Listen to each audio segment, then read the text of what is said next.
Namaste, and welcome to the Shaman and The Mermaid. And this is your astrological report for the end of August.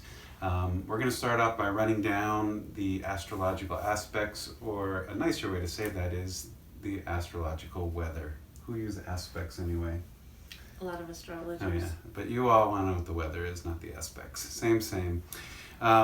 Really, there's some common themes and common energies playing out here, and I'm going to give the dates of the specific energies, but then I think for the most part we're going to talk about the themes, and Katrina's going to give you the theme of our report after that. Okay, yeah. Let's start off. We are having a full moon on Thursday, August 15th. That will happen around 6 a.m. here in Denver. And this full moon is in the sign of Aquarius. Aquarius is the water bearer. It's a fixed sign, it's air, and it has a lot to do with your relationship to the collective. We'll get into that. That same day of Thursday, August 15th, Mercury will finally end its whole retrograde cycle. Mercury's been going forward since the 31st of July, but then it has another 2 weeks of going back through its shadow. So on the 15th, the shadow is over and Mercury is into new territory. Awesome. That same day, Mercury will also trine Chiron. Chiron's going to be a repeating theme in this report, and Chiron has to do with our wounds. Trines are good. So on the 16th, the day after that, Mercury will also trine Uranus. Uranus is your genius, your weird, your different, and spontaneous things. On August 21st, we will have Mars going into the sign of Virgo, the first of all the personal planets to make a run into Virgo. By the end of August, all the personal planets will be in Virgo. That same day, August 21st, we also have Mercury trining Jupiter, another positive aspect for the most part. Then on August 22nd, we have a change in the astrological months. The sun goes into the sign of Virgo. Yay! It's my birthday month. I won't say what day though. That same day is a half moon. The half moon will be in the sign of Taurus. So sun goes into Virgo and half moon, so halfway through the lunar cycle there. And on August 24th, Venus will conjoin Mars. The cosmic lovers will come together that day and they'll be traveling in the sky. They really have been almost for 2 months traveling together, but tomorrow is the exact conjunction. Not tomorrow. August 24th is the exact conjunction.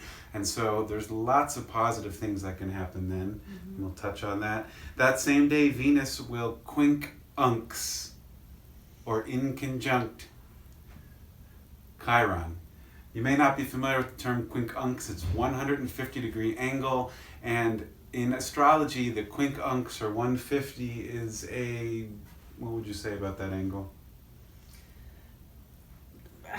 Well, geometry-wise, I can't say much because math isn't my forte. But what I would say about it is, again, using one of our astrologer mentors that we follow, Rick Levine, he equates it to that thing in your periphery that you can't quite see that's just out here. So the angle is just out of your periphery, but a little bit in the periphery. It's a bug. It bugs you. It's right there. He likes to say it's like when you go camping and you're going to sleep at night and a mosquito's in your tent and you can hear it, but you cannot find it and you're too tired to do something about it. So that will be on the 24th, Venus quincunx Chiron. The next day, Mars, who's traveling with Venus, will then also quincunx Chiron.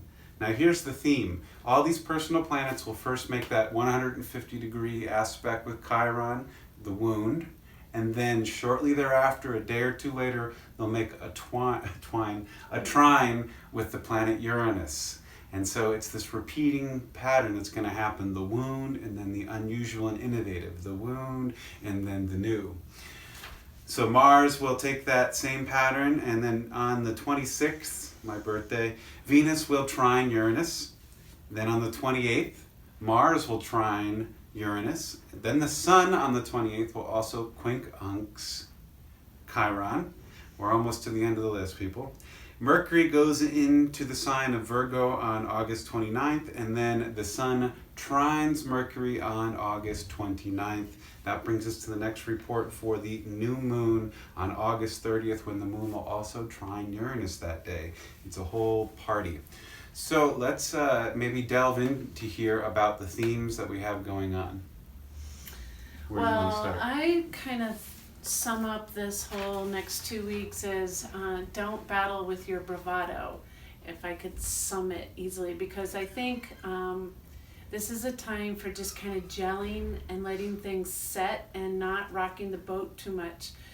Because the last time on the new moon we said embark on a new spark, and that was putting something in motion. And just like when you are working on a craft and you're gluing something together and you want to keep going on your craft, but you have to wait for the glue to dry and you're impatient and you think you waited long enough and you go in to move it and you've just messed everything up. And once you've undone that kind of original set that you put, it's really hard to get it to set back in again. So this is kind of a back off and be patient. And I threw in the word don't battle with your bravado, because there's a lot of room for some ego flare-up because of all those quincunxes that he mentioned of the personal planets going by Chiron, the wounded healer. So a lot of stuff can get flared up when Mars goes by it, when Venus goes by it, when Mercury goes by it, when the sun goes by it. We could get little pokes around our wounds,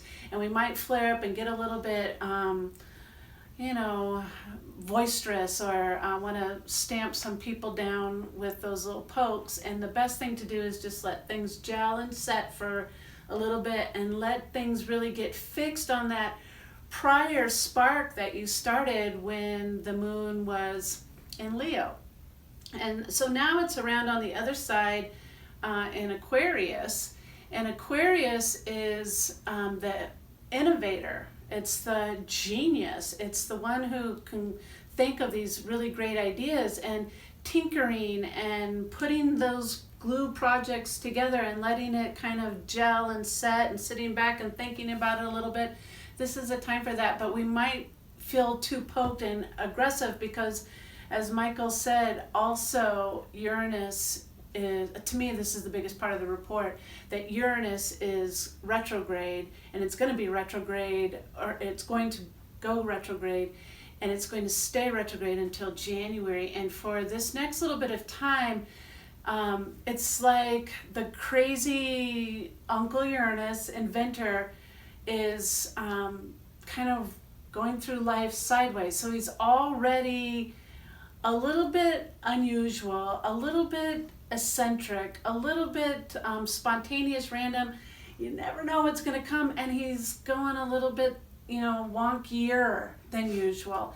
So, not to get your big stuff up right now in case that wonkiness is affecting your chart. And if you know your chart, you could be looking at the big crossroads here. Any planets you have in the sign of Taurus, any planets you have in the sign of Scorpio, any planets in Leo and Aquarius. Those are the access points that you'd want to take a look at on your chart and see what is being affected by this particular moon and this kind of Uranus energy that's popping up right now and will be popping up for a little while. So it's going to be a little bit of a weird ride. Just let it gel and watch the bravado. What was the theme again? Don't battle with your bravado. Just let it be, I guess. Let things just roll out. Of course, we have to have boundaries on things. We can't just get rolled over if something is not right. You have to stand up for it. But pick your battles. Is this something that really needs to be addressed at this time? Could a little bit of energy pass? When you get into the sign of Virgo, and everything's moving into Virgo, as Michael also pointed out, right around the 20s, the 21s, 22s, 23s is when everything starts rolling into August. Virgo, and Virgo's a lot more meticulous, a lot more detail oriented, a lot more refined, a lot more discerning, a lot less quick to get that lion's roar up. We're still in Leo for a little bit, and that lion could pounce, and that's the bravado to maybe pull back just a little bit, wait another week or so. All right, good theme. Thanks. Let's go back to earlier in the month to help set the theme here, continue what Katrina said. at the end of July and the beginning of August, all the planets were rolling out of Cancer and into the sign of Leo. And that was the Sun, the Moon, Venus, Mercury, and Mars. And Mercury was retrograde during that time. And during that time, there was a whole dance that all those personal planets did with Jupiter and Uranus. They would go through and they would trine, they would square, take two, before I confuse you. They would square Uranus, Uncle Uranus. And so all of those planets, square is challenging or dynamic or demanding a new way to look at something. And if we don't do the new way or we don't follow that, then it becomes a karmic play out for us. And so all these personal planets, Mars, our masculinity, Venus, our sacred feminine element, the moon, our emotions, the sun, how we want to be in our personality, and Mercury, our communicator and learner, all were challenged by this Uncle Uranus. So things are different, things are not the way we expected, things are changing. Uranus is all about change, and that square said things are changing, things are different, things are coming up out of the underbelly of life, and we're having to look at them, or they're coming down from the sky. And then they all trine Jupiter. Jupiter has to do with faith and optimism, and things are all right, and I want this, and it's going to be good, and let's go on the journey and go for it. So we had that all at the beginning of the month, like, nuts, this is difficult or changing, or I don't understand. And then it's like, well, maybe we can do this, and let's dream big. And then we roll into the second half of the month, and everybody is Quincunx Chiron. It's not quite as intense as a thing as the square, but it's like when the electricity is buzzing in a room and you hear that light pole outside, and zzz, or that mosquito, and it keeps zapping at the wound a little bit. Uranus also rules lightning and electricity, so these are quick zaps in there to our masculinity, to our self-love, to our heart energy, to our emotions, and it's like all this Chiron energy is coming in. And then the dance goes to trine Uranus again. It's like, well, maybe I do like this change. Maybe this is good. And then with the Virgo aspect that Katrina talked about, it says, okay, you've had a chance to experience the change. You've had a chance to see the dream. You've had a chance to get your wounds out in the open. And then you've had a chance to say, maybe this is good. And Virgo says, now make it right. You've seen the path. You've seen the pattern. Hunker down. It doesn't mean it's a bad thing. Virgo wants you to be on good path, red road. It wants the finery. It's a fine artist. It's Frank Lloyd Wright making architecture. It wants you to get in there and get the details right so that it's good, so that it's in alignment with your soul's path, so that's in alignment with the collective. The moon in Aquarius, this full moon, says, what is your soul's purpose and how are you going to deliver it to the collective? The moon in Aquarius, first of all, full moon, so bigger emotional capacity. And Aquarius is that genius, or as Michael said, change. I like that word for it too. It's revolutionary. It's like, let's try something different. Let's try a new approach to this. And you have that big full moon luminosity around it. Uranus is home in Aquarius. So there's a lot of change, revolution, kind of innovative energy being played out at this time, because the trine there with all those personal planets in Uranus, as well as the full moon in Aquarius, that gives a lot of room for this change to happen. But I would say, instead of you pushing the change button, just let the cosmos roll out the change and let yourself sit in the flow, or the ritam, as we say in Sanskrit, that the cosmic energy will move the current for you. That electrical current is also cosmic and universal. It's for all of us, this collective change that's coming through at the time. And we don't want to be resistant to something that's really powerful and good coming our way. The cosmos has goodness in mind for all of us.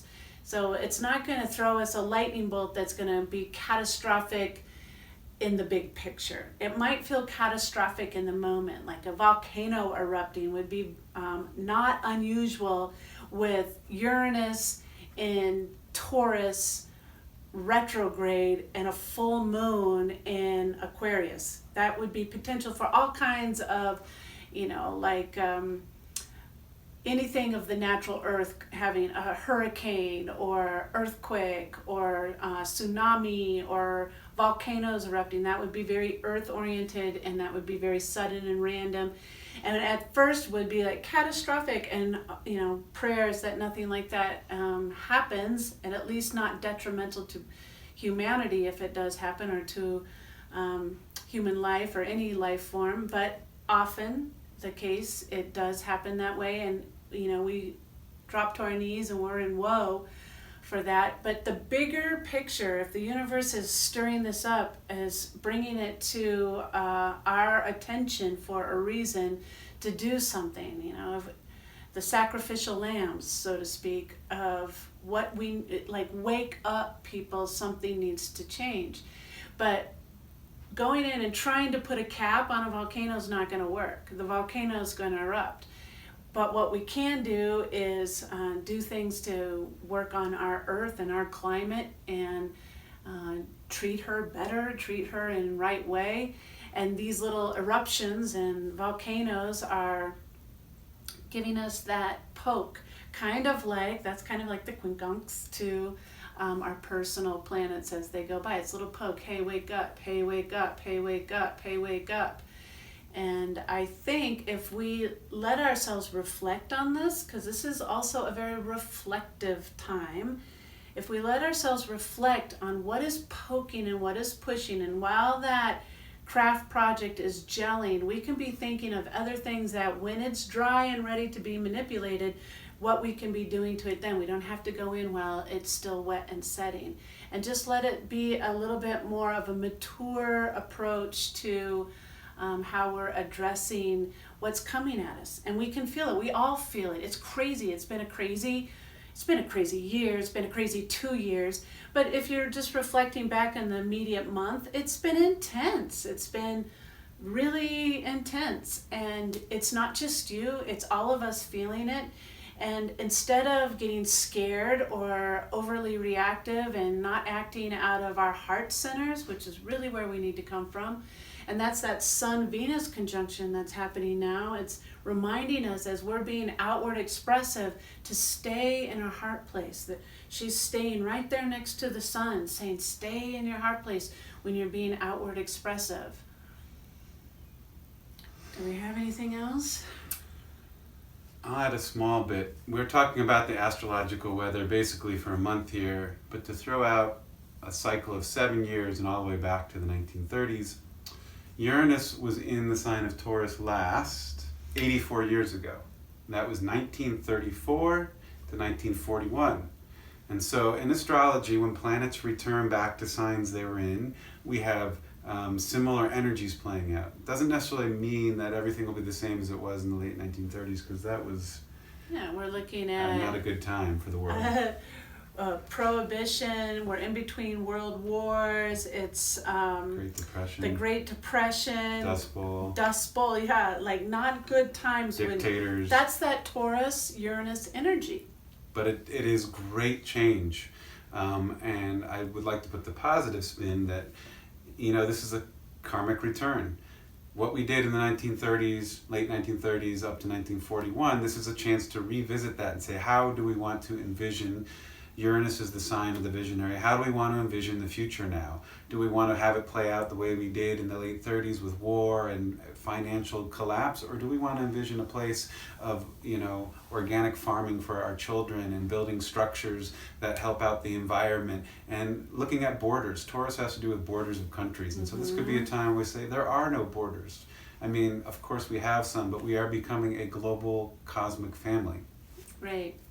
I would like to remind us that when we talk of Taurus right now, we're speaking a lot about her earth elements. She's very earthy. It's the bull, and but she's ruled by Venus, and this is also beauty and aesthetics, and it's also our values, what we value. It's what do you hold as your most potent value right now? Our teacher Saul just posted on Facebook a question to the community of what do you hold as your highest value? And I had to sit with that question for a moment. Lots of things came in. People were answering right away, like compassion and loving kindness, all awesome values. But when I really sat with that question, like, what is my deepest value at this time? And I think equanimity and truthfulness was my answer to that. I really feel like being composed and honest and real, authentic would be another value, is pertinent at this time as the individual. And if everybody held whatever your value is, if you hold it strong, like the bull, hold it as you mean it and live by it, and that's living from the heart again. Your values should be sitting in your heart. When you live from that place, then we're going to see this natural change that the Aquarian moon is saying that is important to us right now, to bring this big collective change about. And if all of us are sitting in our values from the heart center, I'm going to guess our values are pretty much in alignment for a right way, as Michael calls a good path, red road. And I challenge you to do the same. Like, sit with what you hold as a value while we're in this reflective period, and really let it sit in your heart and see if in all the areas of your life that you're standing to that value. It's not selective when we hold our values to our heart. Like, I'll work with it with my children and I'll work with it in my workplace, but in my personal relationship, I'm not going to do it. Or maybe I'm not going to hold that to my own self. Like, if we hold being truthful and equanimity, being composed as an important value, but I'm personally not truthful with myself, or I'm not holding my emotions in check, then I am not being that value. Even though I might be presenting it to everybody else that way, I got to be doing it internally to myself as well. So it's a good time for that check-in of what you value. That's that Uranus retrograde. And if you're not holding to your values, that retrograde allows for fertile ground for you to change some things, to move towards holding that value a little more steady, a little bit more dearly to the heart. All right. Good summary of the Uranus activity going on. 7 years. Uranus will be there till 2026. All right, Shaman and the Mermaid have completed another report, I think. Mm-hmm. You want to say that? Oh, go ahead. If you're in the Denver area, this Sunday, the 18th, we are doing a 101 astrology workshop at Karma Yoga Center from 2 to 5, and it will basically help you to understand this language, like Quincunx and trines and squares and what all the planet energies are, and we use your chart to help you learn all this. So if that's something you're interested in, Sunday, right here. August 18th from 2 to 5 at Karma Yoga Center. All right, yogis, good to see you. We'll be back on the 30th of the month for the new moon. Happy full moon. Namaste.